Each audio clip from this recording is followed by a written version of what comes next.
Oh, what a day! What a lovely day!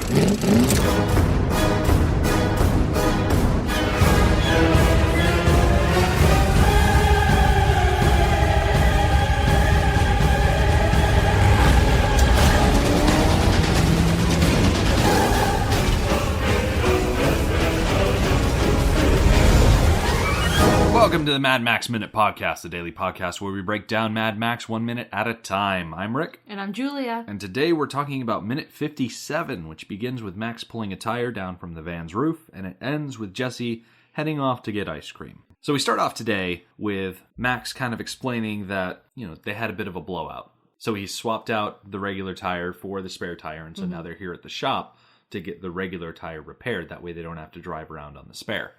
When you look at the van, it doesn't look like they have one of those little donuts, so I'm guessing that they had a full size. They had a full-size spare. Yeah.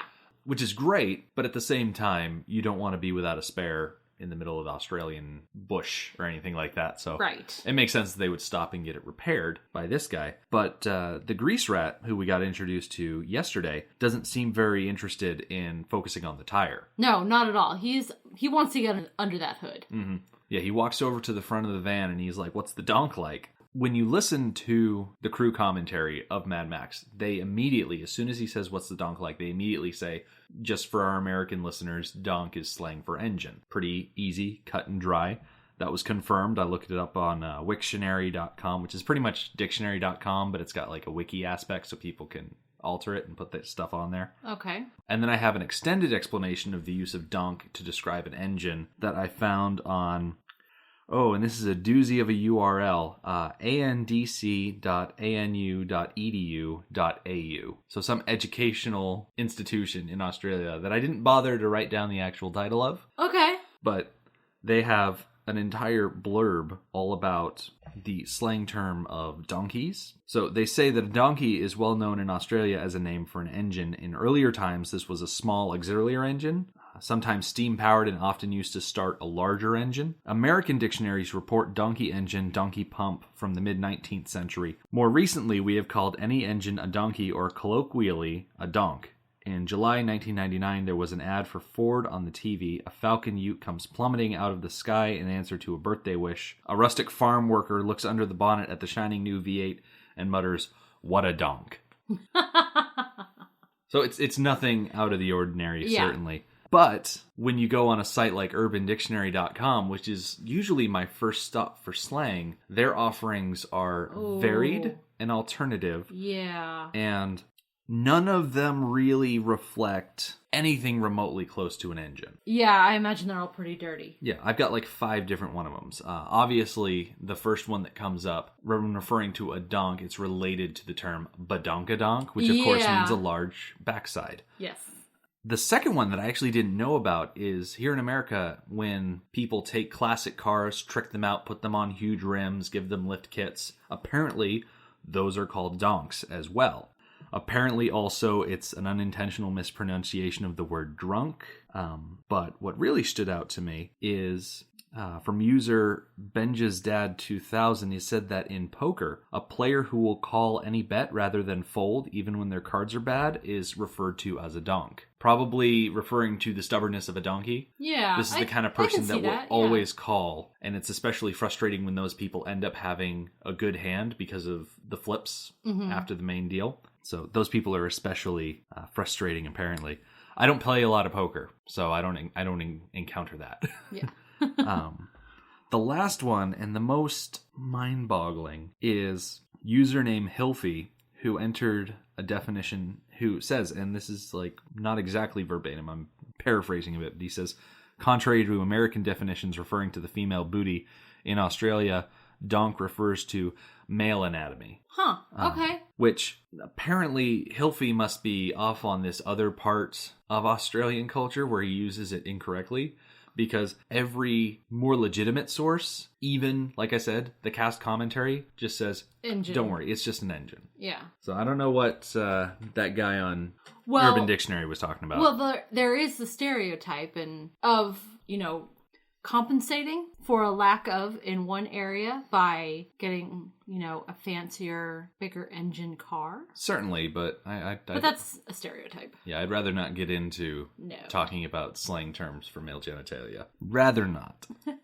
But going back to Max and the Grease Rat's interaction, the Grease Rat mentions that he doesn't really do much work on these vans, and so that explains his almost rabid fascination with working on it, and Max is just trying to get him to focus on the tire.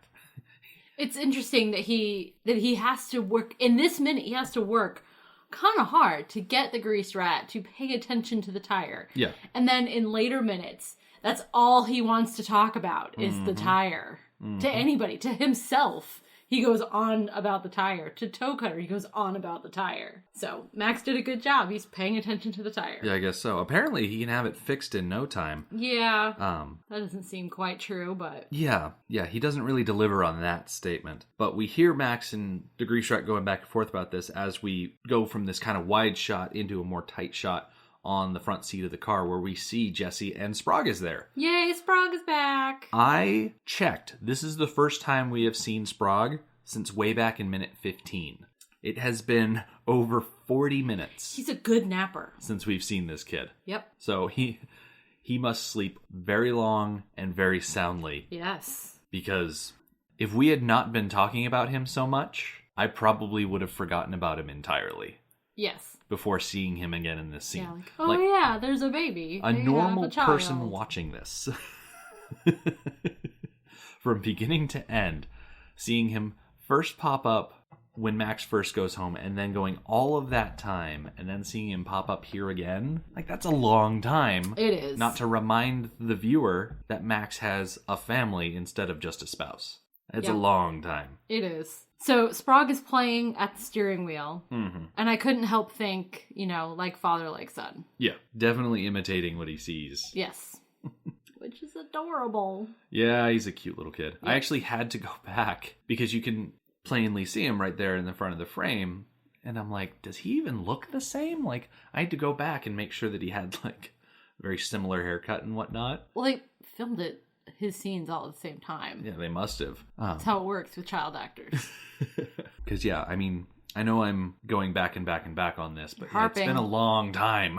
Yeah, we're harping on this. Let's move on. So Jessie is sitting in the passenger seat, and she, smiles on the scene that she's watching between the Grease Rat and Max. Mm-hmm. I get the feeling she likes watching Max work. And Max is handling the Grease Rat fairly well, being persistent and clear about what he wants, not sounding interested in things for the sake of Grease Rat's feelings, which is a trap I know I fall into a lot. When you're talking to a salesperson at a store, sounding more interested than you are because you feel obligated to, that because they're spending their time with you, you feel obligated to reciprocate. Nope, Max is not doing that at all. He says what he wants. He's not interested in the new set of tires. He's very straightforward. Yeah.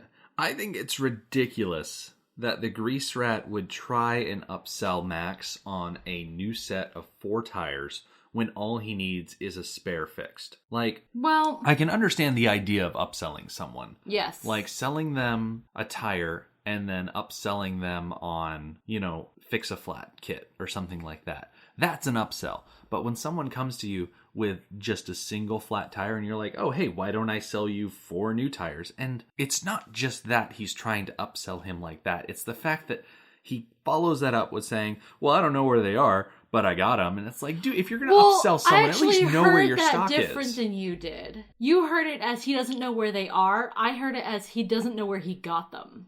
That's true. He does say, I can't remember where I got them, but I got them. Right. It could be taken either way, because it's... Yeah, I heard it not as... good grammar. I heard it as he's not aware of his stock. Right. You heard it as he got them from dubious locations. Right. So it could be taken either way. Even so, it's completely... It's not... He doesn't understand the idea of upselling. Yeah. Upselling is selling an accessory to something they're already buying. Mm-hmm. He is trying to sell Max way, way more than he needs. Yeah, and I can understand, maybe he doesn't get a lot of business. I doubt that he does. But at the same time, the area is pretty sparsely populated from what we can see. Yeah, I should not get upset at small business owners because they're just trying to eke out a living.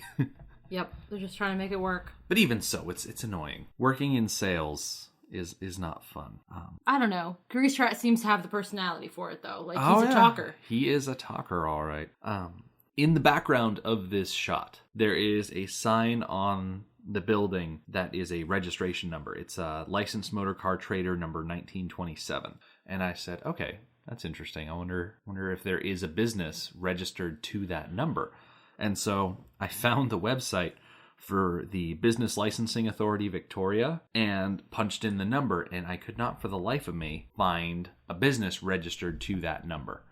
I searched 1927, I searched only 1, only 9, only 2, every sort of combination of that number, and nothing really came up. And I was a little disappointed because the website will list, active, expired, out of date, things like that. And I couldn't find it, and I was a little bummed out because I wanted it to be owned by, someone that still has it on the books. Yeah. What was interesting, though, is that I went on Google Maps to try and look at the location, because I didn't do that yesterday when I went on madmaxmovies.com to look up the location shoot, and according to all their information, that area was not really developed. Things had been torn down and whatnot. But on the Google Maps, after actually looking at it myself, no, that area is incredibly developed. I wouldn't even call it private property. I would call it like industrial or business property. Because the whole area has been altered. Scrapyards and warehouses completely different from the idea of the more barren open field that I got from madmaxmovies.com. Mm-hmm. I did not take an extra step yesterday to make sure that all my information was fully up to date. And I know I've said in the past that Google Maps isn't always super up to date because usually they're about 3-4 years between actually updating their satellite footage or road pictures. But even so, it's a whole lot different than I made it sound. So I goofed there. Well, thanks for the update. So Sprog is in the driver's seat. Mm-hmm. Jessie climbs over to the driver's seat and leans out the window, calls for Max, and says Sprog-o's convinced her to get ice cream. Yeah. And I like that little joke. I think it's funny.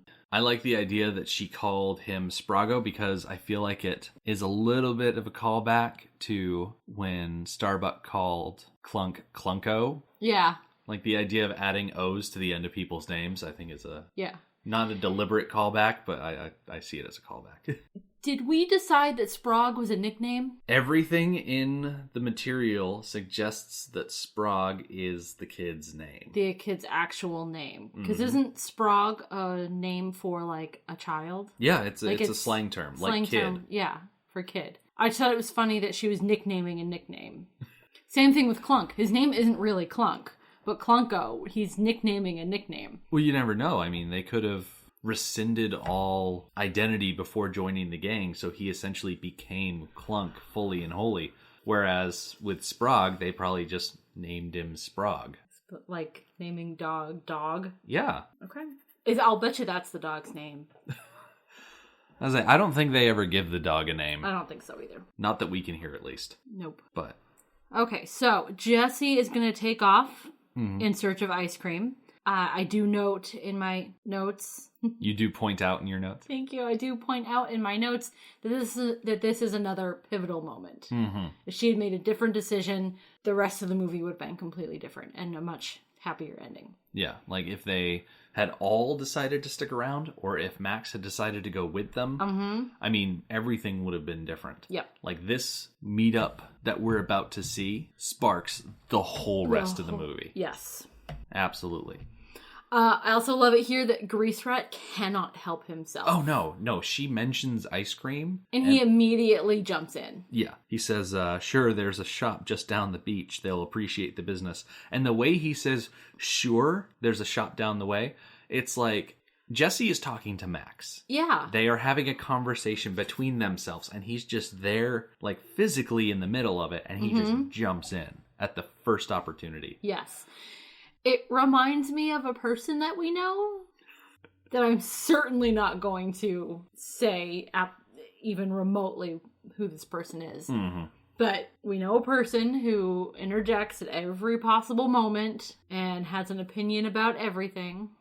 And, like, it's to the point where you just don't want to talk about things. Yeah.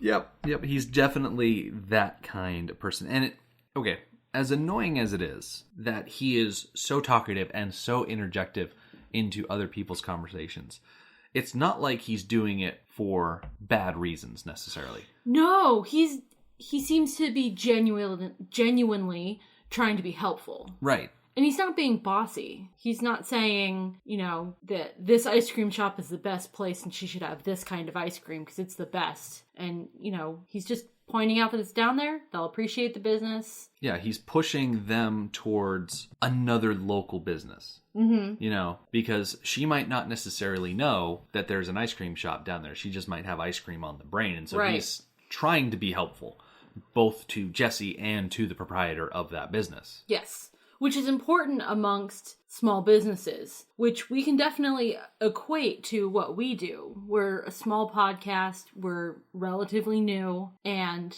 we're part of a community of other relatively new podcasts. Mm-hmm. We like to support each other, and that's important for the community as a whole. Yeah. It's exact same thing for this small town. Yeah. So any opportunity that we have to push for another minute-by-minute podcast, we take it. Yes. Even if they haven't necessarily started yet. I do that sometimes. I hear about upcoming things, and then I just mention it off the cuff, and it's like, dial it back a little bit. Dial it back like Back to the Future Minute talks about dialing back the clock to time travel. They're in their 3rd season, by the way. They're wrapping up, and they're going to go on and do Spider-Man. Ooh, Spider-Man. Yeah. Which one? They're starting with the Tobey Maguire ones, and then moving on to the Andrew Garfield, and then they're going to do Homecoming and all the new ones there. Okay. Yeah. That's a lot of years ahead of them. That is. I mean, a lot more than the Back to the Future movies, that's for sure. Yeah. You're not a big fan of Spider-Man, though. I'm not. Yeah. But for a different reason than you don't like Batman. I would say I'm not a DC fan. I don't know. Yeah. Yeah, I'm always more of a Marvel person myself. Yes. Certainly. Yes. So, Grease Rat offers up this idea of the ice cream shop down the way. And Jessie is polite. She says, sure, thanks. And then she looks at Max and says, Toodle-pip. I like that. It's cute. Toodle-pip. I was like, Jessie is quite adorable in this scene. Just the way she is watching Max. And then when she moves over, she rests her face on the windowsill. She's just an adorable character in this scene, especially. And the dimples. Yep. She's got some excellent dimples. Yes.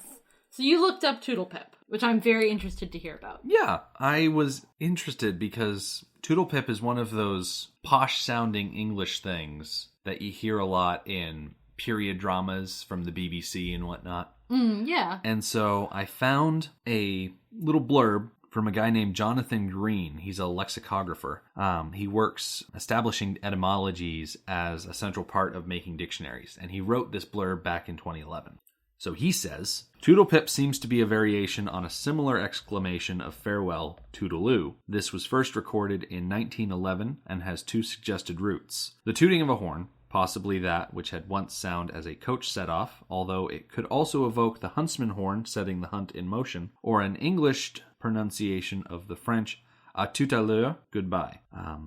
I recognize that phrase from the 4 years of French I took in high school. À tout à l'heure, it says at all of the hours. It's a little side note. Okay. Any chance I get to use that 4 years of French that I took, try and grab onto it, because try and convince myself that time wasn't wasted, because no one in this area actually speaks French.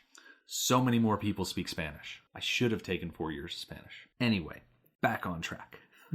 Jonathan Green continues. The substitution of pip for oo, presumably borrowed from one of the pips from yet another way of saying goodbye, and indeed hello, pip pip. According to J. Redding Ware in Passing English of the Victorian Era, published in 1909, this was originally a jocular street cry aimed at passing bicyclists, who were still a pretty rare sight in the late 19th century. It was echoic of the sound of the horn, which sometimes replaced the bicycle's bell. This was used as hello, goodbye, was first recorded in 1906 in the Marvel A Boy's Comic and would become especially popular among the characters of the comic novelist P.G. Wodehouse. Okay, so it's a combination of two other ways of saying goodbye. Mm-hmm. Okay, interesting. A marriage of Toodle-oo and Pip-pip. And Pip-pip. They're very British. Very British. I say, you can barely tell that Australia is a British colony. Barely tell. So, Grease Rat turns to look at Max, who is smiling at Jessie. And I like this cut because Jessie is very obviously saying goodbye to Max and being very cute about it. And Grease Rat is watching her the entire time, and he kind of turns because he acknowledges that she's looking at Max and not him. And so Max is smiling at her, and then his eyes kind of shift over to Grease Rat, and as he notices that Grease Rat is looking at him, he stops smiling. His face kind of drops back down because, he doesn't want to be smiling at this stranger. Yeah, I wonder why Jessie leaves Max there. Yeah. Why didn't they both go get ice cream? Because Max doesn't need to stay behind as the tire is fixed. No. I mean, at this point, no money has exchanged hands. They've basically given the Grease Rat the tire for him to fix. And so, would Max think that he has to hang around to make sure that the Grease Rat actually fixes the tire? Well, that's kind of valid. I mean... because he doesn't seem particularly interested in fixing the tire, so... I mean, at this point, if they left the tire with the Grease Rat and said, okay, we're gonna go get ice cream, we're gonna come back, the Grease Rat is just left with a tire, and if he wants to get paid, he has to fix that tire. Yes. And so, yeah, I don't see why Jessie would go off on her own. Mm-hmm. I mean, because ice cream is excellent. Everybody loves ice cream, except for the lactose intolerant people, which sucks. But still, the fact that Jessie would not invite him along, it's like is she gonna get him a cone? Because she doesn't. Yeah. I wonder if it's just a cultural thing. Like, because you or I, and I mean, we've done it. You leave something with them and just go off, run your errands, and then come back. Mm-hmm. Maybe that's not really how it works in other countries. Yeah, Maybe you stay and wait for your work to be done. I mean, you especially could look when at it's it. quick work, like fixing a tire, an oil change, stuff like that. Maybe. I mean, you could look at it sort of like they don't know when the job is going to be done, and so Max is going to hang around so that way he's there when the job is done, so that way the Grease Rat doesn't get distracted and lose track of the tire. But at the same time, what does it matter if they're not right there as soon as he's done? Yeah. Oh, the dog. Yeah, but I mean, just because the dog ran out of the car doesn't mean he's not hard to track down. Right. I mean, if anything, the dog is just added collateral for them to come back. Mm-hmm. I mean, not that you'd want to dump your pet on a mechanic or anything like that. But at the same time, I just don't see a valid reason to leave Max behind other than, him just being forgotten as far as the invite or something like that. Maybe Max is just more interested in mechanic type things than ice cream. Possibly. Maybe he wanted to stay. Do you think Max is lactose intolerant? Like, do we ever see him drinking or eating a dairy product? No, but we never see him drinking or eating anything. He's eating breakfast. Yeah. But that's just like bread and coffee. Yeah. He and drinks some orange juice. We never see him specifically add cream to his coffee. I'm just trying to think of some reason that they would leave him behind. I don't know. I'm going to have to add that to my list of things to pay attention to in future movies. Yeah. Like, is Max's lactose intolerance the source of all his misery? That's an interesting question. Hopefully we get that answered somewhere down the line. Yeah. Speaking of down the line, Jessie pulls away, starts driving away in the van, and the Grease Rat and Max kind of walk around the building to watch her drive away. Yes, and I get the sense that individually they're both walking around the corner to watch her drive away for the same reason. Mm-hmm. They both like want to watch her leave. Yeah. Because they're both attracted to her. Yeah, definitely. After the van gets a certain distance away, the Grease Rat looks at Max and he kind of gives him a once-over. And as Max looks at the Grease Rat, the Grease Rat kind of like raises his eyebrows and gives him like almost like a half nod, almost to do one of those things that like scumbags will do, almost to like compliment the guy based on the attractiveness of the woman that he's with. And it's like, it's skeezy. It's skeezy and it's a greasy thing to do. And it just adds to his rat nature. Yeah. You know what I mean? The whole of Fury Road is about how people aren't things. And it's like, one more reason not to like the Grease Rat. Yeah. I mean, he's not necessarily a terrible person. He's no toe cutter. But at the same time, he's just unsavory. Yeah. The next few minutes, we're going to talk a lot about, objectification. Mm-hmm. And it starts sooner than you think it does. It doesn't start when the gang notice her and start doing their thing. It starts with the grease rat. Yeah, because we haven't seen Jessie interact with too many people that aren't Max or Sprog. Nope. And so this is definitely where it starts. Yes. Yeah, this is going to be one of those weeks. Yes, it is. Where we talk a lot about gender politics and things like that. Yep. But there'll be plenty of time for that tomorrow and in the days following. Yes. In the meantime, our website is madmaxminute.com. You can follow us on Twitter at madmaxminute and like us on Facebook at facebook.com/madmaxminute. Thank you for joining us for Mad Max Minute number 57. We'll see you tomorrow. Motorbikes and leather men take me to the edge of the dream.